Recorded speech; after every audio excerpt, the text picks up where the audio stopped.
जैसे कृष्णा पुत्रदा एकादशी। पौष महीने के शुक्ल पक्ष की एकादशी को पुत्रदा एकादशी कहते हैं। इस दिन व्रत, उपवास, सत्संग, कीर्तन, गंगा स्नान, दान पुण्य करने से मनुष्य के सब पाप नष्ट हो जाते हैं और मोक्ष की प्राप्ति होती है। इसकी कथा इस प्रकार है। धर्मराज युधिष्ठिर ने पूछा, हे कृष्ण, अब आप पौष माह के व्रत के बारे में समझाइए। इस दिन कौन से देवता का पूजन होता है तथा क्या विधि है? इस पर श्री कृष्ण भगवान बोले, हे राजन, पौष माह के शुक्ल पक्ष की एकादशी का नाम पुत्रदा एकादशी है। इसका पूजन विधि से करना चाहिए। इस व्रत में नारायण भगवान की पूजा करनी चाहिए। इसके पुण्य से मनुष्य तपस्वी, विद्वान और लक्ष्मीवान होता है। इसकी मैं कथा कहता हूँ, सुनो। भद्रावती नगरी में सुकेतुमान राजा राज्य करता था। वह निपुत्री था। उसकी स्त्री का नाम शिव्या था। वह सदैव निपुत्री होने के कारण चिंतित रहती थी।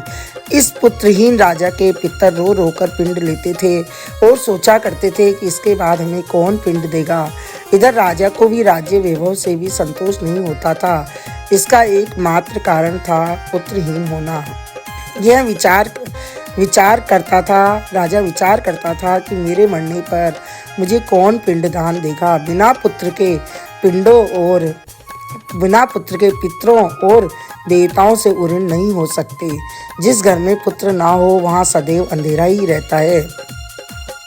इसलिए मुझे पुत्र की उत्पत्ति के लिए प्रयत्न करना चाहिए।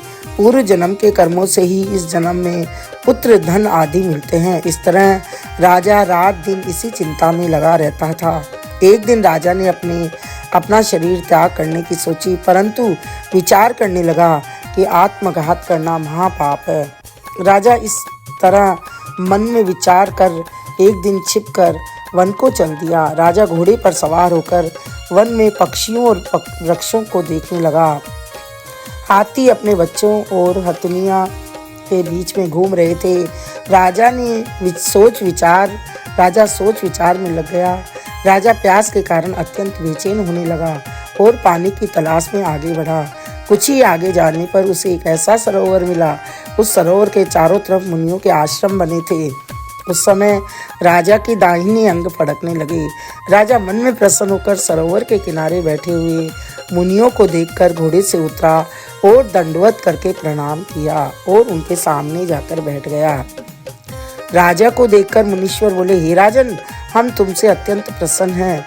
तुम इस जगह कैसे आए हो, सो सब कहो। इस पर राजा ने उनसे पूछा, हे मुनीश्वरों, आप कौन हो और किस लिए यहाँ हो, सो कहो। मुनि बोले, हे राजन, हम आज पुत्र की इच्छा करने वाले को संतान देने वाली पुत्रदा एकादशी है। हम लोग विश्व देव हैं और इस सरोवर पर स्नान करने आए हैं। इस पर राजा बोला कि हे मुनीश्वर, मेरे भी कोई पुत्र नहीं है। यदि आप मुझ पर प्रसन्न हो तो एक पुत्र का वरदान दीजिए।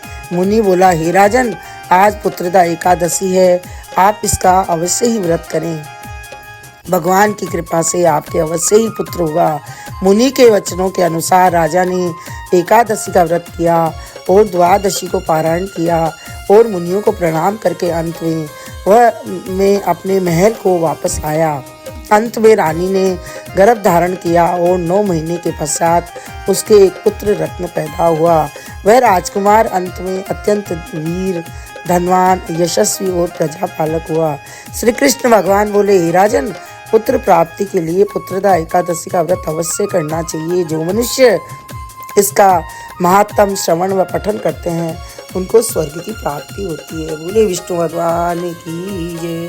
श्रीमन्नारायण नारायण नारायण भजमन नारायण नारायण नारायण लक्ष्मी नारायण नारायण नारायण। बोले विष्णु भगवान की जय।